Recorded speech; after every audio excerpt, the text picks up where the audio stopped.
This was inevitable, as the New York Rangers have made a huge move revolving around one player in particular, and Chris Drury's mismanagement of this team continues, and it has Rangers fans absolutely livid. But not only that, some of the details of this move are even worse than Rangers fans even initially thought. We're going to break it down in this episode of Rangers Digest. But before we get into all of that, a quick reminder to hit that subscribe button. We've noticed that about 72% of you who watch these videos are not subscribed to the channel. So if you want to stay up to date with everything that's happening with the New York Rangers, this channel is built for blue shirt fandom and it's the place to be for all your daily New York Rangers content. So go down below, hit that free subscribe button, and you get to stay up to date with everything that's happening with the Rangers. But Bret, let's get right into it. The Rangers have made a pretty shocking, surprising move. Chris Drury's walking back a mistake that he's made at this point, however you want to frame it.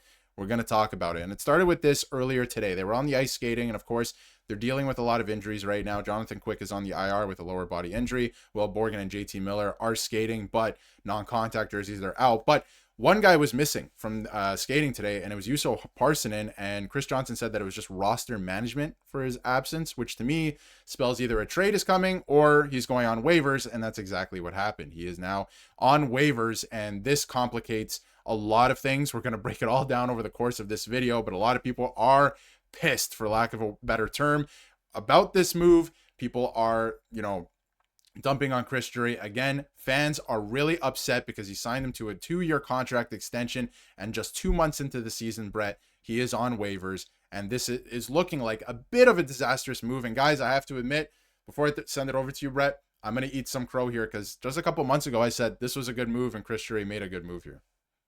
Yeah, well, look, you may have to eat crow on this one, Darius, but I really believe the one that has to eat crow is Chris Drury, is Mike Sullivan, because you could sit here and say, look, this was a bad signing, this was a bad move, but what really are the Rangers paying this guy? They didn't bring him in on some outrageous contract. It was Chris Drury's first move of the summer, bringing Juuso Parssinen in, and I truly believe it's mismanagement more than a bad move, Darius, because let's not forget Juuso Parssinen. He's appeared in 14 games. He has 3 points, 2 goals, 1 assist. He's a +3 on the ice. What the hell has Connor Sherry done to still be on this roster? What the hell has Connor Sherry done to outlast Juuso Parssinen, right? You look at the stats. I mean, they're non-existent for Connor Sherry. The Rangers now have a guy here in Bret.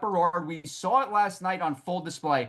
It's no coincidence that the Rangers looked faster. They looked more elusive last night, having Bret on the roster. You don't need Connor Sherry and Bret on this team. Bret is literally a prototypical Connor Sherry, but better. He is literally Connor Sherry, but better, much better. A guy that can actually score. You saw him generating chances yesterday, almost was able to put the puck between the pipes, but Bret is just a better player than Connor Sherry. So why is Connor Sherry still here? They're literally the same player. I'd rather have Juuso Parssinen on this team. I still firmly believe that Juuso Parssinen is a better hockey player than Connor Sherry is. So look, I understand you're going to take the L on this one, and it wasn't the perfect signing, but look, it was Chris Drury's first signing of the summer, just like he prematurely paid Alexis Lafreniere after, he had a breakout season in 23-24. So I really stand by the belief that this is more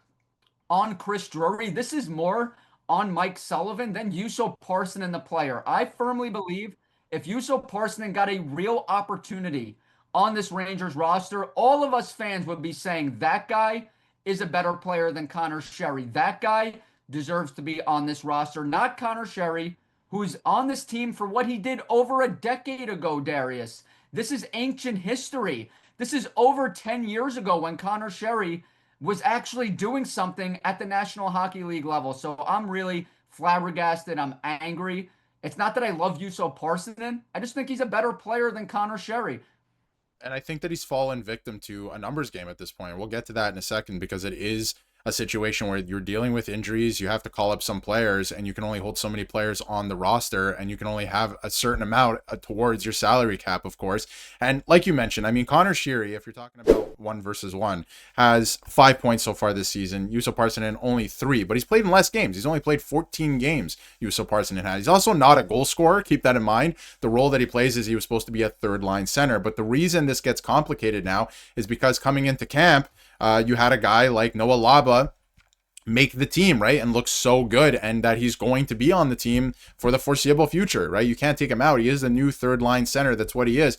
But there are some things, and there were some signs. Juuso Parssinen was healthy scratched by multiple teams last year, the Predators, the Avalanche, and the Rangers themselves when they acquired him in a trade. I did like the trade at the time, but things changed, and Noah Laba took over that spot, right? But at the same time, I do like your point about mismanagement. So Chris Drury saw that and said, here, take more money. And that does make sense. And a lot of people are talking about how he has an extra year on his contract. Why would he ever sign him to 2 years? It does actually make sense when you look at the cap hit, the fact that the cap is going up, and they would have had one more year of control if it worked out. But he's on waivers now. Now, the other interesting thing is the Canucks are looking for young centermen. So he could actually be claimed off waivers tomorrow. Like, this could happen. He could no longer be in the Rangers system, and the Canucks are dealing with way more injuries than any other team in the entire league. So he could end up a Vancouver Canuck. Where it does get complicated, though, is if he does pass through waivers, and I had it up here on screen from Vince Mercogliano, he's going to go to Hartford, and it has implications on the salary cap. And I want to bring that up now, and this is from Vince as well.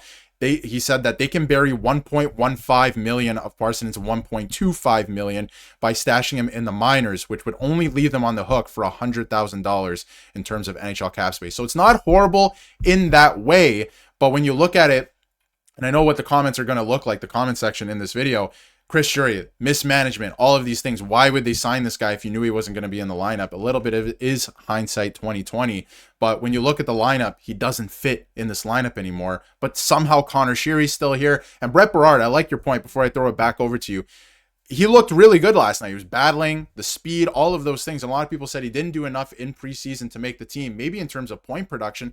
But Brett Berard's game has always been the fact that he's this little water bug that can get around the ice. He's going to hit you. He's going to forecheck. He's going to create chances with just how hard he works. And we saw it again last night. He should be in this lineup. But here we are again, some mismanagement, not only last year, but this year. And you had to have expected some injuries to happen. This is a bit of an older team. Some of the, the top guys, it's a bit of an older team. How do you not foresee some of that happening and the implications it would have on the cap?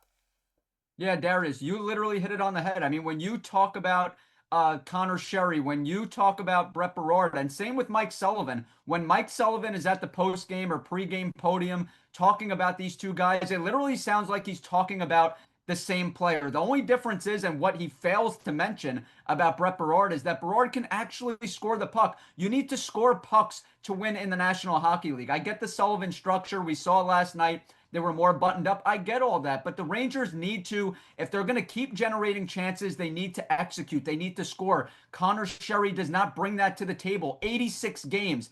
86 games, Darius. He has 4 goals. And Juuso Parssinen has 2 goals in 14 games. Bret Berard, 6 goals in 35 games last season. Something just doesn't add up here. Connor Sheary is literally dead weight on this Rangers roster. The only forward on the team not to record a goal. And let me also say, Carson Soucy, guys. Carson Soucy, who, we talk about here on the channel, and I know fans, get fed up with Carson Soucy, but let's give him his flowers where it's due. Yep. Even he has more goals than Connor Sheary. And the only thing I want to push back a little bit with what you said, Darius, was about, yes, I understand that Noah Laba came into Rangers training camp and he took this job away from Juuso Parssinen. And I get it was Juuso Parssinen's job to lose. He got paid. I'll reiterate it. Chris Drury's first move of the offseason. So Noah Laba really had to turn heads and take this job. But how about Bret Berard? We saw a glimpse of it last night. We saw it last season. You said he's a water bug. He really is. He causes havoc on the ice. He can actually score the puck.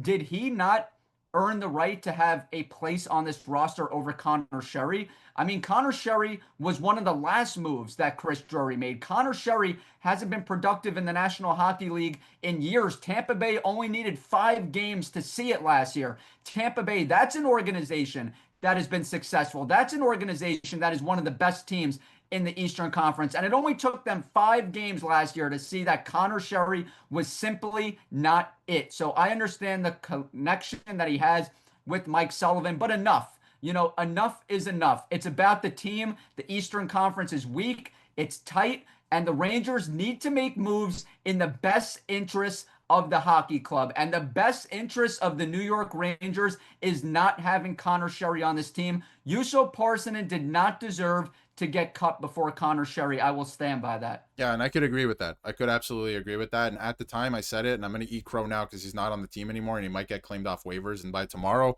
at this time, he could no longer be in the organization. I thought the signing was fine because you didn't know at the time what you had in Noah Laba. But you come into preseason and you go, holy smokes, Noah Laba is going to make this team. He might be sticking around all year. You have to figure something out for Parssinen. Okay, we'll stick him on the wing. Doesn't really fit, but is he worse than a guy like Connor Sherry who doesn't really add much? You watch the games, the eye test, the analytics, all of this stuff. Like, he's not adding that much to the team that a guy like Brett Berard can't do. And a lot of people, we were talking about at the start of preseason, Brett Berard, he didn't earn a spot.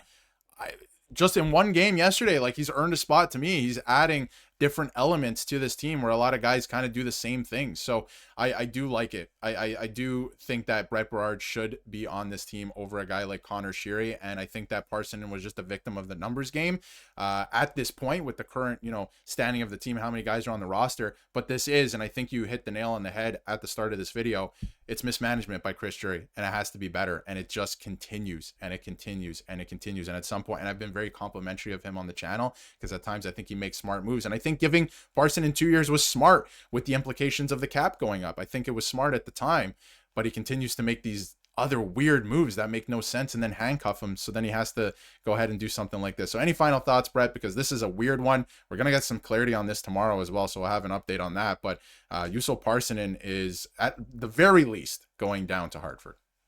Yeah, no final thoughts, Darius, honestly. What I said is what I'm going to stand by.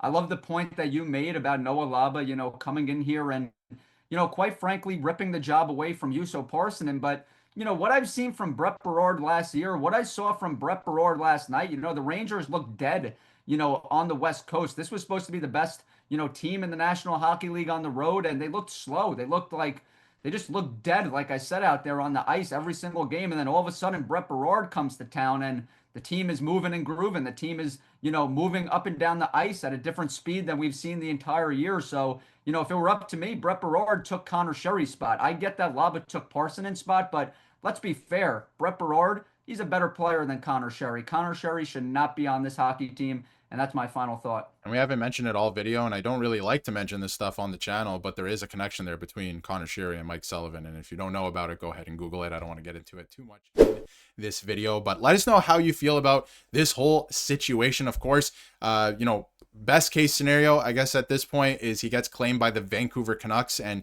you bury all that cap. And, at the very least, he is going to be on Hartford and you only have to pay $100,000 towards the cap because of it.